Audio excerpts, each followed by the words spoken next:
on, everybody? It's Wednesday. Wednesday is the day of Q&A, and you all know how much I love Q&A. Now let me remind everybody of a couple of things. First off, these are my opinions.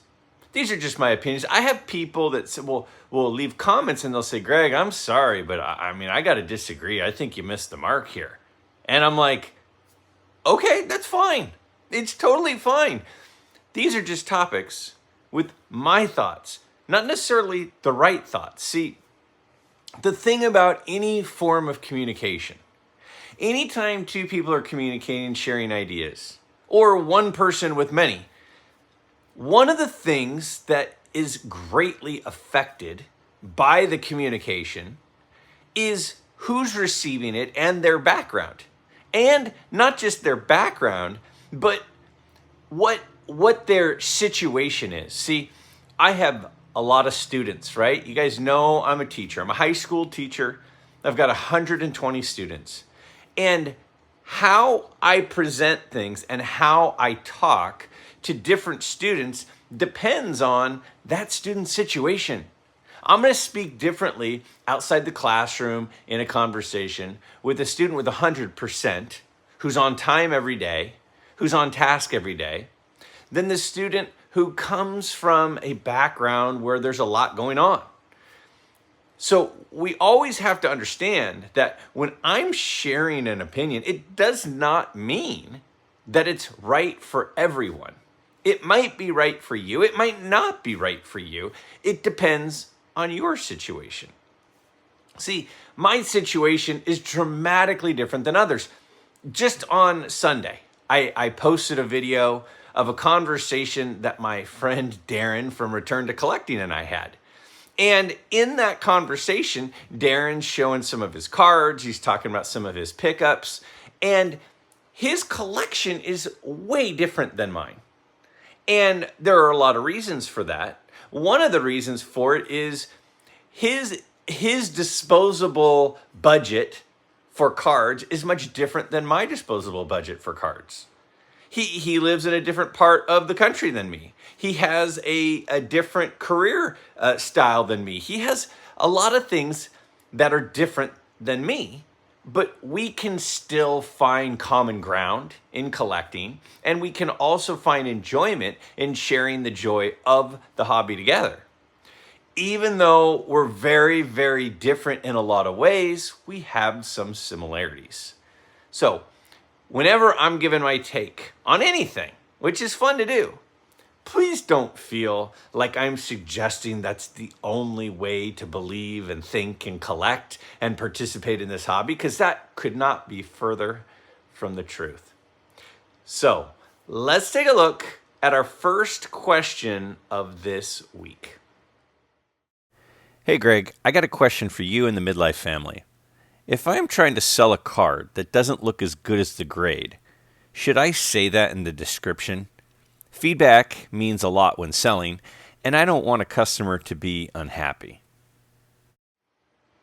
Oh, I really like this question. Now, first off, I like that you called it the MidLife family, because it does feel that way sometimes. We're all kind of on the same team. We're all kind of connected. We're all kind of rooting for each other. It's got a very much a family, feeling to it. I like that a lot. Now, to your question, let me just first start by saying, in a world of where there are quite a few unscrupulous individuals, how nice is it to hear a question like this with a goal like what you're presenting, which is you don't want anyone to feel misled. You want somebody to buy what they want. You want them to be happy with their purchase. And this is a question that comes up at the same time where there are people that are making alterations to cards with the intent of deceiving people to put more money in their pockets. So the integrity of the question, I love. I love it. Now, to the question itself, one of the things that I'm guilty of this myself, as I think we all kind of are at times, is we'll go, oh my gosh, how did that card get a 5? That card looks like a 7. I got ripped off by it being a 5 PSA did me dirty. And then you'll find a card and you'll go, oh my gosh, that card is a 5, but it looks like a 3. What the heck is SGC doing? Or whatever grading company. Now, we do need to keep a couple of things in mind. Myself included. When there's a grade that is assigned, again, it's assigned, it's not a fact, it's an opinion, in my opinion. But when it's assigned, it's based on certain technical aspects of the card. The certain percentages of the centering front and back. The surface imperfections front and back. The edges of the card front and back. The corner sharpness or the amount of rounding on the corners. Now, there are some cards that I look at them and I go, oh my gosh, how did that only get a 5? That card looks like a 7. But if you go down, and look at it under heavy magnification, like a grading company does, with their rubric of all their different scoring aspects, the way that they grade it, it might be the right grade. And it might just be that the things that bother me or the things that don't bother me are the things that affected that card. So, for example, right now, I've been for, a year or two, probably closer to 2, I've been on more of a centering kick. So right now, corners bother me very little, but centering bothers me a lot. So I might see a card that's 50-50 centering all the way around, but it has heavily rounded corners, and I'd be like, oh my gosh, that card looks like a 4. I can't believe they only gave it a 2.5. But the technical factors of the card do justify the 2.5 grade that it got. So whenever we look at a card, and now I'm not saying that grading companies don't make mistakes, and I'm not saying that grading companies are 100% accurate. I'm not saying that at all. But I am saying a lot of the times that we see a card in a certain grade, what our eye is bothered by may affect how much we like that card, even if the grade is technically correct. So, to answer your question, you might look at a card and go, man, they gave it a 4, but this looks like a 2.5 to me. I can't believe that they gave it a 4. Like, I really don't want these people to get the card and say, oh my gosh, this is an awful 4, and I don't want them to be unhappy, which I think is very cool that you are putting yourself in that person's position and saying, I want them to be happy with their purchase. But at the same time, maybe the reason that you think the card is overgraded is because the centering is just not that good, and centering really bothers you. Your eye does not like an off-centered card. But the person who's buying it doesn't mind that it's off-centered because it has very vibrant colors. And the thing that matters to them is the vibrant colors. So you're thinking, man, they're going to hate this card. And at the same time, they might absolutely love the card because the things that bother you are different than the things that bother them. So long story short, or short story long, my response is this. Make sure that your description is accurate. You're not saying clean, no wax on the back when there's wax on the back. Don't say clean surface when there's a little wrinkle that you can see. As long as your description is accurate and fair, and as long as you have high quality pictures. Now, if there's something wrong with the card, and this happens, if the card has really bad top corners, and somebody takes the picture of the card at kind of an angle, so the top corners are a little bit blurry, that person's trying to be deceptive. And I'm not about that at all. But as long as you are providing the accurate description of the card, and you're providing quality pictures so the person can evaluate all of the things with the card, then you don't need to feel badly just because you don't think it's a very good example of a 3 or a 4 or a 5, because the other person might. So as long as you're presenting the card accurately and clearly, and you're not trying to deceive something, I don't think you need to say, hey, this is a 4, but guys, it really looks like a 2.5. I don't think you need to do that. Just make sure you have high quality pictures of the entire card so that the person who's buying it can get an accurate assessment of what it actually looks like. And then you don't have to worry about whether or not you think it's a good example or a bad example at that particular grade. That's my take. Question.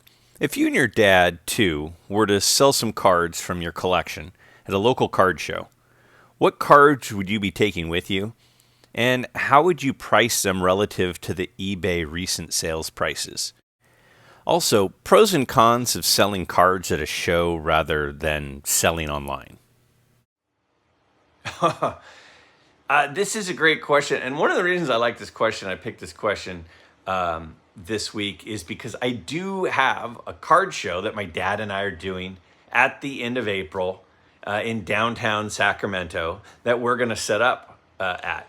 Now, we did a few shows when I was younger, but it's been 30 years since we've set up as dealers at a show. And we are setting up as dealers at a show, and we're sharing a table.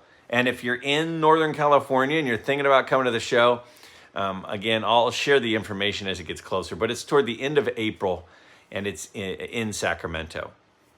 Anyway, I've started thinking about exactly this question, is you're like, well, when you look at comps, right? If you go on Card Ladder, if you go on, any of them, Market Movers, if you go on one of these places and you look at the comps are based off of auctions, right?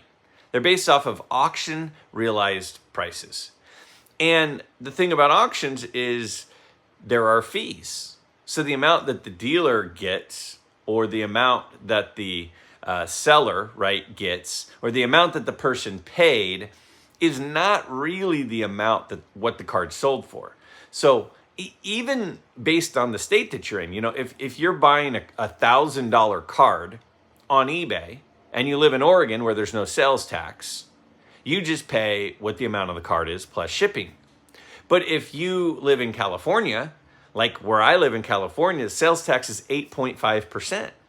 So if I bought a card for $1,000, I'm going to pay an extra $85 in sales tax. That's not reflected in what the card sold for. It also doesn't reflect the fact that, there's eBay fees depending on the card, depending on everything, of about, we'll just call it 15%. So if it's a $1,000 card, the seller is only getting $850 approximately. Now, the other piece of it is the tax liabilities. If you sell a certain amount of cards, then you get, tax forms, and you have to claim those as income. But then there's the whole complication of that, which is, well, you have to then show, well, what did you buy it for? Because remember, you're not really paying taxes on what the card sold for. It's for the profit of what you sold it for above what you bought it for.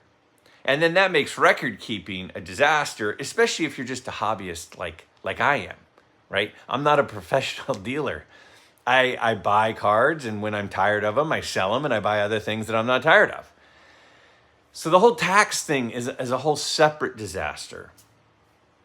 So I'm trying to, here I go, down all these rabbit holes, but I'm trying to give you the reasoning for my opinions.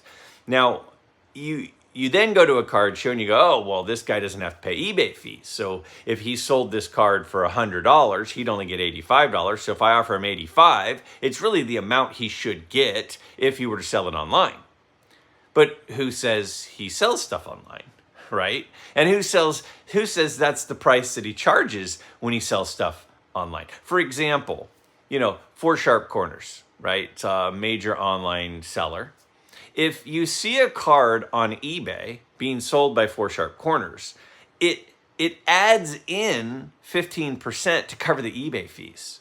So if you see a card, eBay wouldn't want me to tell you this, but if you see a card on 4 Sharp Corners for $800, and then you go, I'm interested in that card, don't buy it on eBay. Go to 4 Sharp Corners' website, and it's going to be listed for about, maybe 710 or something. Because when the cards get listed onto eBay, they add in the 15% to cover that. So that's something to be aware of. And who says that the person who's selling the card at the card show was going to sell it on eBay if they don't sell it at the card show? Maybe they're just going to keep it for the next card show. The other piece of it is when you're at a card show, you have to keep in mind that the dealer had to pay the table fees, and they had to pay their gas to get down there, and they had to, it's more complicated than just saying, well, if they would sell it on eBay, then they're saving 15%. So I haven't answered your question yet, but those are all the things in my mind. Those are all spinning wheels and cogs that are turning as I'm thinking about this particular question. It's much more complicated than to just say, well, they're saving 15% by selling it to me in person. Maybe, maybe not. So here's kind of my thought process. It depends on the card. Wait, there's another if? Yes, there's another if. If it's a card I don't want and I just want to get rid of it, I'm going to probably sell it for, and it currently is listed on eBay, and I really just want to get rid of it, and I have it listed on eBay at $100. I might list it at 90 at a show, right? Or I might list it at 100 at the show, and then you offer me 80 or 90, and I'll take it. There are other cards that when I go to a show, I'll go, I don't really want to sell this card, but if somebody's willing to pay me this amount, then I'll sell it. So somebody might go, on eBay and go, well, I could buy this card on eBay right now for $400, and you're asking, $425. Like, I'll give you 85% of the eBay comp. Well, if it's a card I'm not really itching to sell, I go, no, that's okay. They go, well, what do you mean? The comp is $400, you're asking $425. If you sold it on eBay, you'd only get about $350. Why wouldn't you do this? And go, well, I wouldn't do it because I'm not really itching to sell it. But if you want to pay my price, I'm happy to sell it. So it depends on the card for sure. If it's a card that I'm trying to get rid of, I'd probably price it at eBay comps or a little bit less. And if it's a card that I'm not really in a hurry to sell, but I'd be willing to sell, then I might sell it at comps or a little bit above.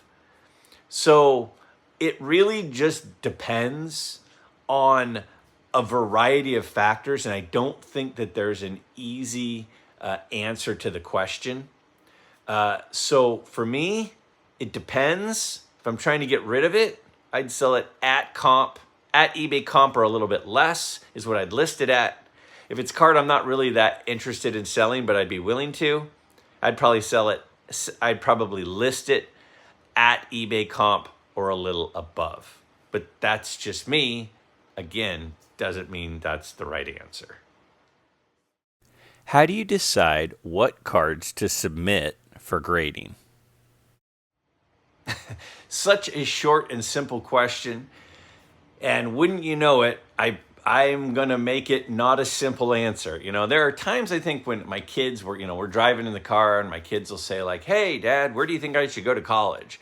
And then 20 minutes later, they hear I finally stopped talking and they're like, never mind, Dad. I just feel like whenever I answer something, there are so many factors that participate in how I respond that I feel the need to share some of those factors so that I can fully explain where I'm coming from. So what do I decide? Which cards do I decide what to get graded? Well, again, it depends. Generally speaking, if there's a card I'm looking to sell, I'll almost always grade it. And That's because most of my sales are done online. They're not done in person. They're not done at card shows. They are done online where somebody has to look at a picture and decide if the card meets their specifications.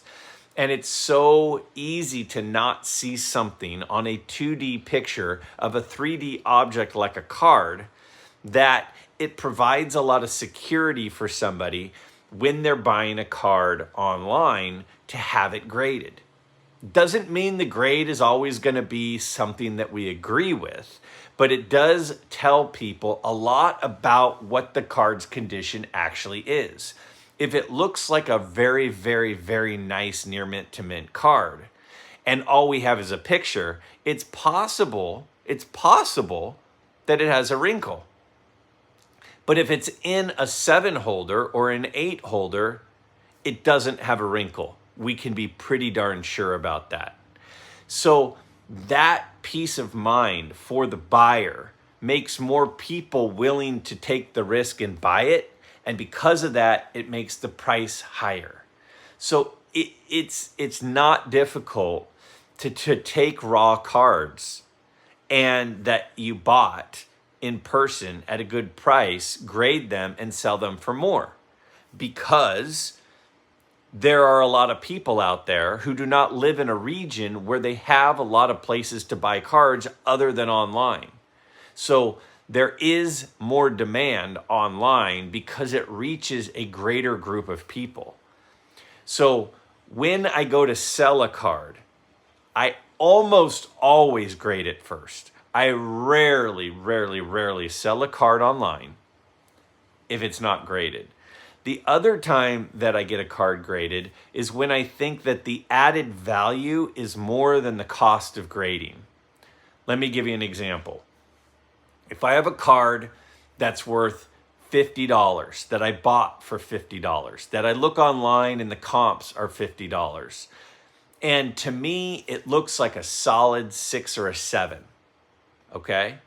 But then you look at what a 6 or a 7 is selling for, and a 6 or a 7 is selling for $90.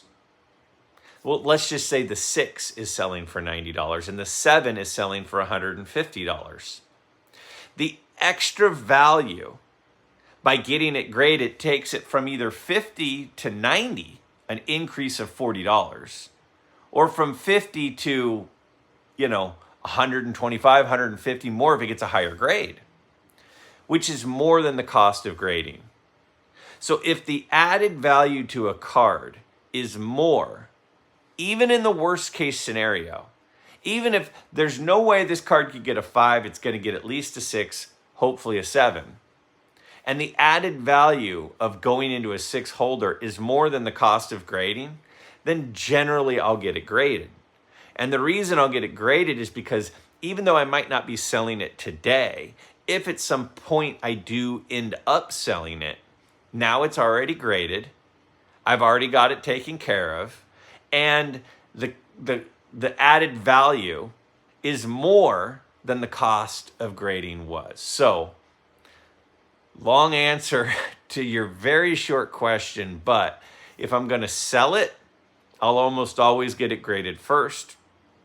Number 2, if the added value to the card is more than the cost of grading, even in the worst case scenario grade, I will usually get it graded, because then if I decide to sell it at some point, it's already done and I've already added the extra value to the card, which is more than the amount that I'm out for getting the card graded.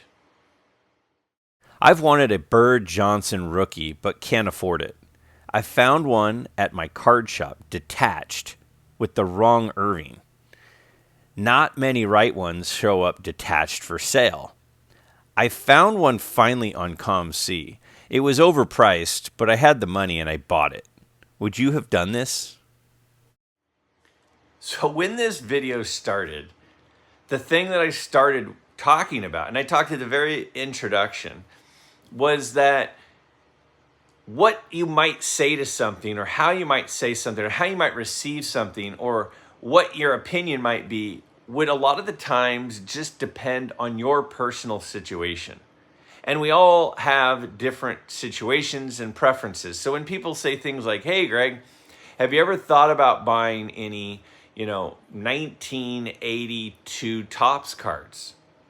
Or what do you think of 1982 Topps cards? What's your opinion on them? It's like, well, my personal preference is that's not really my thing. But that doesn't mean that they're not cool. That doesn't mean that they shouldn't be somebody else's thing. Just because they aren't my preference doesn't mean they're not great, right?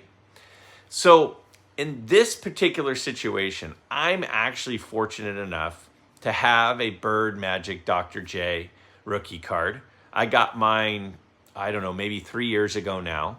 It's in a PSA 7 holder, and I love it. And other people might look at my example and go, oh, it's got a few of those little black printer marks, which don't bother me, but they might say it's got the little black printer marks. And I'd say, yeah, but the corners are super sharp and the centering on the front is really nice. And people would go, yeah, but it's got some of these little printer marks. So again, my preference was centered and sharp, not worrying so much about some of the printer marks, especially that were happening in the late 70s, early 80s. Also were very common in like the 1960 Topps set.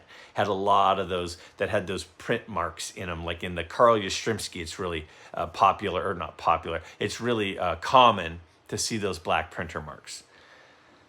So you're asking what my opinion is of a preference. Now, my personal preference is I've never really been drawn to cards that were altered. Altering cards doesn't sit well with me because it feels a little bit misleading. A card from this set, this Bird Magic Dr. J card that's been separated, it's been altered. Now, this particular alteration wasn't done to deceive anyone. It wasn't like they then glued it back together and acted like it was never taken apart. But it's still altered. I don't currently have any altered cards. Will I someday maybe have altered cards? I suppose that that's possible.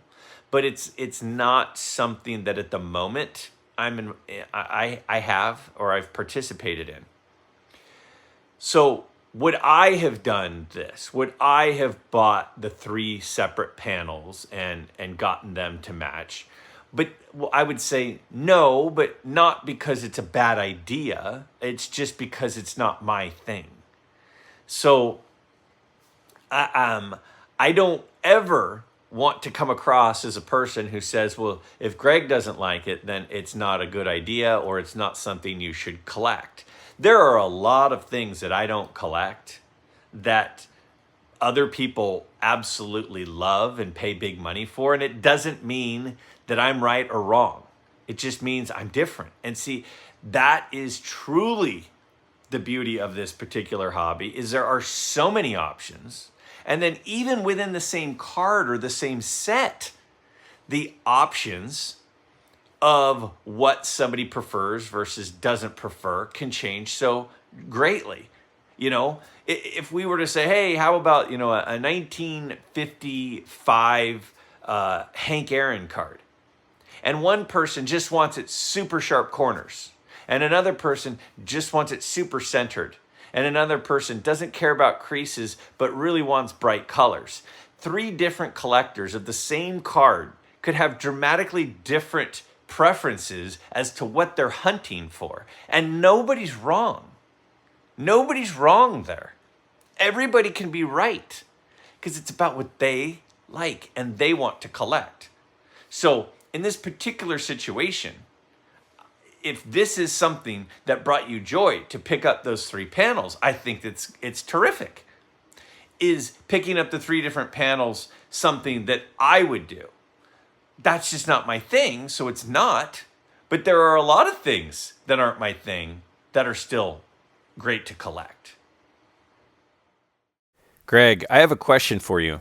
I am at a quandary on what to do. I really like the Roger Clemens Fleer Update rookie card, but I am fighting over the fact that he is a band player and very unlikely will never go to the Hall of Fame. My question to you is, do you buy players that were banned?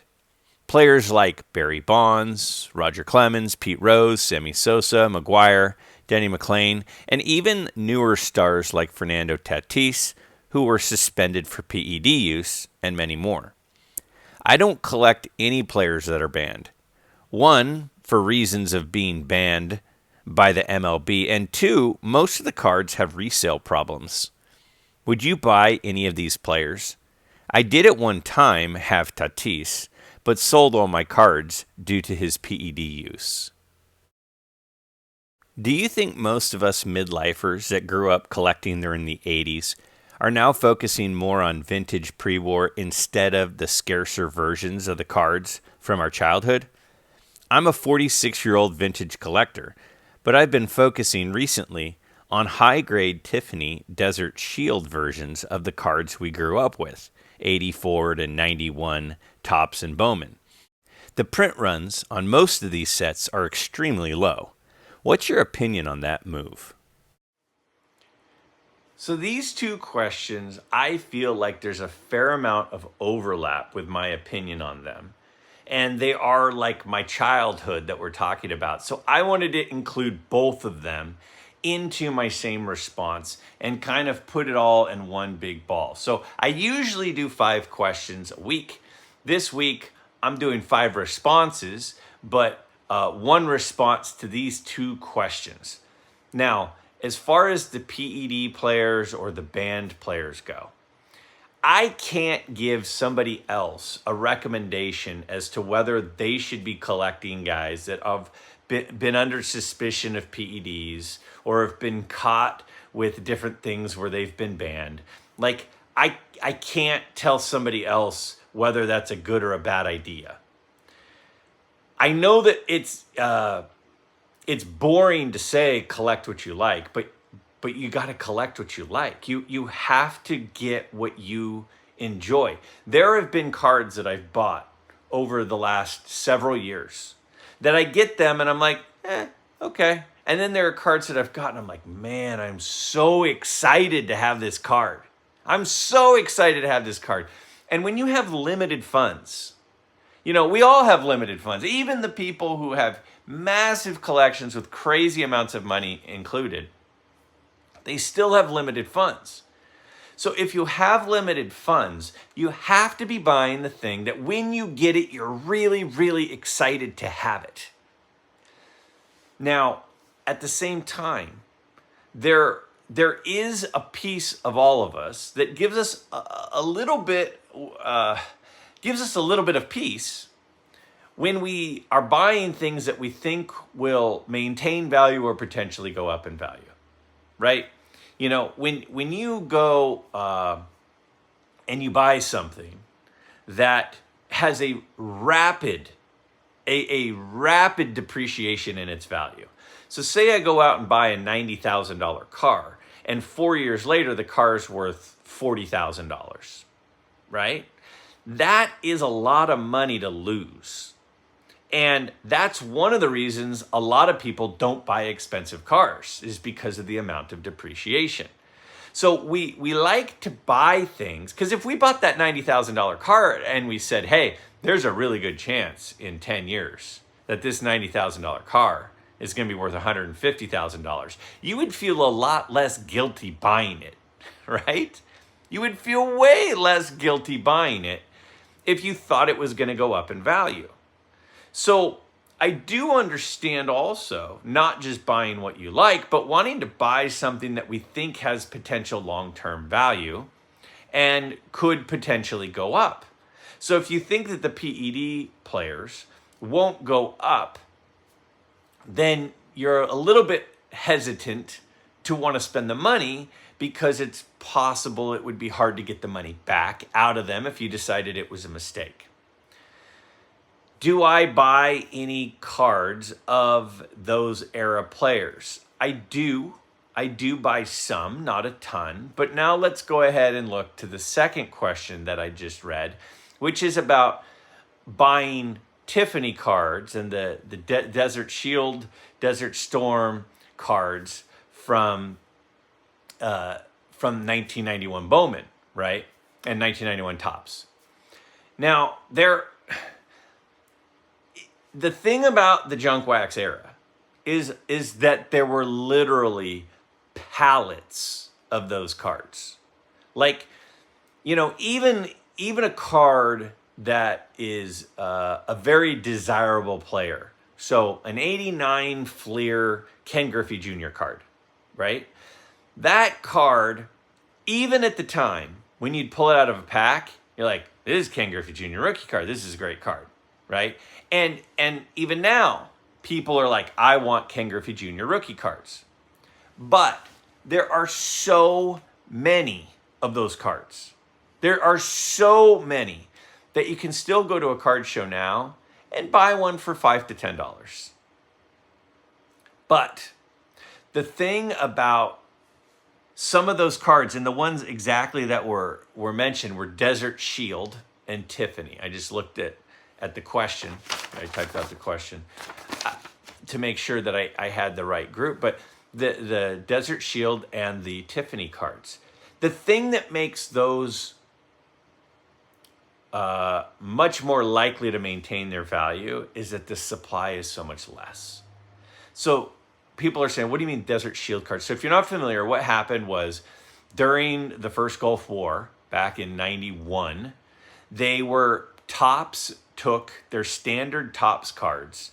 They stamped them with a gold stamp that said Desert Shield, and they mailed packs to the Middle East to give to the soldiers.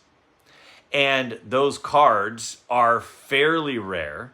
The estimates are that there are about, I think it's 6,000 or 7,000 per card out there with that stamp. So, if you were to take a card like Chipper Jones has a rookie card that year, like a prospect card, that's a very expensive card with the gold Desert Shield stamp because there's only like 7,000 of them that were ever made, let alone how many of those made it back from the Middle East after they were sent over there, right? Those guys are dealing with a lot more than trying to make sure that their cards are in good condition, right? So that would be an example of a low supply card from that period of time. Same with the Tiffany cards, same with the glossy cards, right? There are a lot of different sets that fall into that category. If I were collecting for just the sake of nostalgia, right? Like I do, like at a card show, like a month ago, I bought an 1985 Fleer Kirby Puckett rookie card. I paid $5 for it. This is a Hall of Famers rookie card. I paid $5. And as far as I can tell, it looks really, really nice. Now, do I think that someday that card is going to be a $100 card? Of course not. Because there are just tens of thousands of them out there. But for the sake of nostalgia, I like having it because it's a card as a kid that was kind of a sought-after card when I was growing up collecting. If I wanted a card to be a more valuable card, so let's just take like the 87 Greg Maddux Topps Update card. If I wanted that card from a collector / investment point of view, it would make way more sense to buy a Tiffany copy because there are so many fewer of them. And if I was looking at it from an investment point of view, it probably should be like a 10 grade.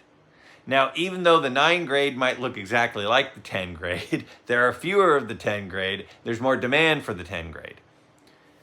So again, I know I'm making a short answer long, but I'm just trying to give you the full thought process of where I'm at when I answer a question like this. So, should you buy PED player cards? Should you buy cards from that era of the late 80s and early 90s? My answer would be, well, again, it depends. If you're buying them because you just want to have them and you like having them and it brings you a lot of joy to have them, then yes, you should buy them. But if you are buying them hoping they go up in value, then I think that's a completely different question.